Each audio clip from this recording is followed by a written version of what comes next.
দেখছে AGT live 24/7। ये है AGT live 24/7। This is AGT Live 24/7। গত 23 অক্টোবর কমলপুর তিপ্রা সিভিল সোসাইটির ডাকা 24 ঘন্টার রাজ্য বন্ধে কমলপুর মহকুমার শান্তির বাজারে ঘটে যায় নিদারুণ এক অপ্রীতিকর ঘটনা। এদিন সন্ধ্যায় বিশেষ একটি গোষ্ঠীর মাধ্যমে আচমকা হামলা করা হয় বাজারের ব্যবসায়ীদের উপর। তাতে ক্ষয়ক্ষতি প্রচুর। সালেমা ব্লকের ভিডিও সমেত ইঞ্জিনিয়ারকে আক্রান্ত হতে হয়।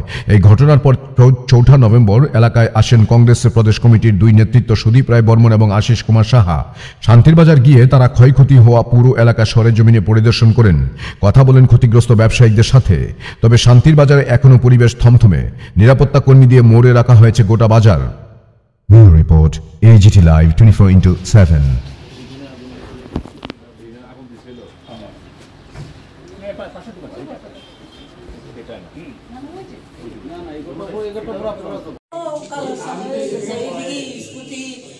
স্কুটি মুইটা আগুন দিছে স্কুটি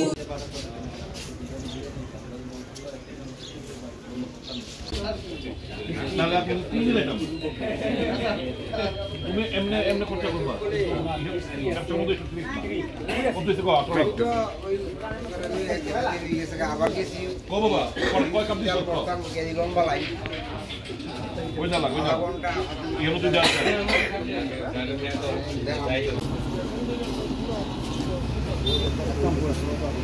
এই ঘরটা পুরো বসে না বাই বাই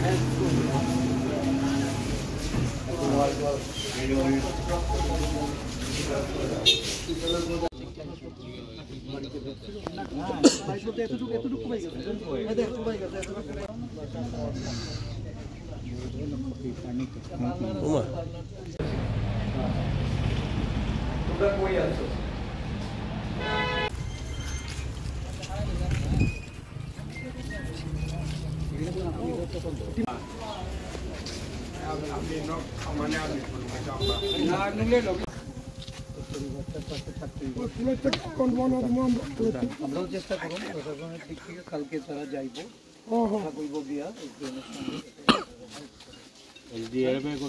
গিয়ে ডেপুটেশন দিয়ে শান্তি প্রতিষ্ঠা করার জন্য এবং যারা ক্ষতিগ্রস্ত, এটা না যে একটা যা খুশি ক্ষতিপূরণ দিয়ে তাদেরকে সামগ্রিকভাবে তাদের এই যে অসহায়ত্বর দিকে ঠেলে দেওয়া। আমরা চাই এই যে ক্ষতি নিরূপণ করে প্রশাসন, কারণ এই ব্যর্থতা প্রশাসনের ব্যর্থতা, এই ব্যর্থতা রাজ্যের স্বরাষ্ট্রমন্ত্রী তথা মুখ্যমন্ত্রীর ব্যর্থতা, এই ব্যর্থতা যারা শরিক জুটে থেকে এই শরিকদের হয়ে কথা বলছেন, যারা এই রাজ্যের আদিবাসীদের কথা বলছেন, যারা সাধারণ বাঙালি পাহাড়ি ঐক্যের কথা বলে এই রাজ্যে ঐক্য বিনষ্ট করার জন্য এই ধরনের ঘৃণিত কাজ করছেন, তাদের বিরুদ্ধে তাদের এই ধরনের আচরণে আজকে শান্তিবাজারবাসী তারা আতঙ্কিত। তাদের শান্তি প্রতিষ্ঠার লক্ষ্যে 23 অক্টোবর এই ঘটনা আমরা জানতে পারি। সিভিক ফোরাম কোনো একটা পলিটিক্যাল পার্টি সামাজিক সংস্থার নাম দিয়ে তারা এই বন্ধ আহ্বান করে। এই বন্ধ আহ্বান করার পেছনে যে যৌক্তিকতা, এটা এই রাজ্যের মানুষের উপলব্ধিতে নেই। তারপরেও একটা বন্ধকে কেন্দ্র করে নানা জায়গায় নানা ধরনের প্রতিবন্ধকতা তৈরি হয়। শান্তিবাজারে যে ঘটনাটা ঘটেছে এটা অত্যন্ত ন্যাক্কারজনক এবং নিন্দনীয়। এই ঘটনাকে কেন্দ্র করে টার্গেটেড ছিল দুটি সম্প্রদায়ের মানুষ। প্রথমত, এই বন্ধ যখন সারা রাজ্যেই সংগঠিত হচ্ছে, আমরা লক্ষ্য করেছি যে শুধু বন্ধের উদ্দেশ্যকে নিয়েই কোনো বক্তব্য নয়, বন্ধকে কেন্দ্র করে এমন কিছু ঘটনা ঘটতে হবে যে ঘটনার রিটেলিয়েশন হবে এটা পরবর্তী সময়ে। রাজনৈতিক লাভালাভের চিন্তা করেছেন। আমরা এই ধরনের ঘটনার গভীর নিন্দা জানাই। আজকে শান্তির বাজার পরিদর্শন করে যেটা বুঝলাম যে অত্যন্ত নিরীহ ব্যবসায়ী, যাদের এই বন্ধের সঙ্গে কোনো সংযোগ নেই বা এই বন্ধে তাদের সামিল হওয়া না হওয়া এই বিষয়গুলিও গুরুত্বপূর্ণ ছিল না, একদম মানে সম্পূর্ণ উদ্দেশ্য প্রণোদিতভাবে একটা সাম্প্রদায়িক হিংসাত্মক ঘটনার মধ্য দিয়ে সারা রাজ্যে হিংসার পুনরাবৃত্তি করার প্রচেষ্টা নেওয়া হয়।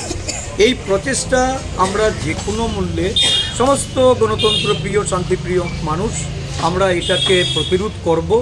আজকে শান্তির বাজারে আমাদের দলীয় বিধায়ক সিডব্লিউসি মেম্বার, আমাদের কংগ্রেস কমিটি সুদীপ রায় বর্মন উনি এসছেন, আমাদের এখানে স্থানীয় প্রতিনিধি জেলা সভাপতি নিদু মারার, আমাদের পিসিসি সদস্য মানিক দেব, মানিক ভট্টাচার্য থেকে শুরু করে এই সুরমা কেন্দ্রের যারা আমাদের দলীয় নেতৃত্ব অনিল দাস সহ আমাদের ব্লক সভাপতিরা, তারা এসেছে। যারাই আক্রান্ত হয়েছেন, পুলিশ আধিকারিক থেকে অন্যরা যারা আছেন, রাজ্যে নিন্দার ঝড় বয়ে গেছে। একটা বিরাট অংশে নেতৃবৃন্দরা, বিশেষ করে আমাদের দলের পক্ষ থেকে ধরনের কার্যকলাপ সংগঠিত হয়েছে।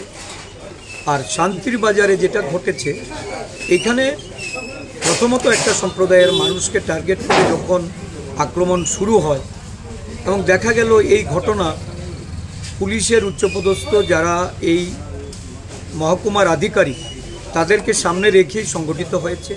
পুলিশ সাক্ষী নীরব ভূমিকায় ছিল এবং দেখা গেল একটা সময়ে এই পুলিশও আক্রান্ত হয়েছে। সরকারি আধিকারিক যারা এই রাস্তা দিয়ে যেতে বা এই তাদের কর্তব্য পালনে এগিয়ে এসেছিলেন তারাও আক্রান্ত হয়েছেন। অত্যন্ত বর্বরোচিতভাবে আক্রমণ সংগঠিত হয়। বহু দোকান, তাদের ব্যবসায়ী প্রতিষ্ঠান আগুন ধরিয়ে দেওয়া হয়, লুটপাট করে নানাভাবে ক্ষতিগ্রস্ত করা হয় এবং দেখা গেছে যে এখানে উভয় সম্প্রদায়ের যারা ব্যবসায়ী তারা কম অল্প বিস্তর তারা যেমন ক্ষতিগ্রস্ত হয়েছে এবং চেষ্টা হয়েছে যাতে এর বিস্তার লাভ করে পরবর্তী সময়ে যেন দুটি সম্প্রদায়ের মধ্যে একটা ভুল বুঝাবুঝি তৈরি করে দিয়ে সারা রাজ্যে এটাকে ছড়িয়ে দেওয়া যায়।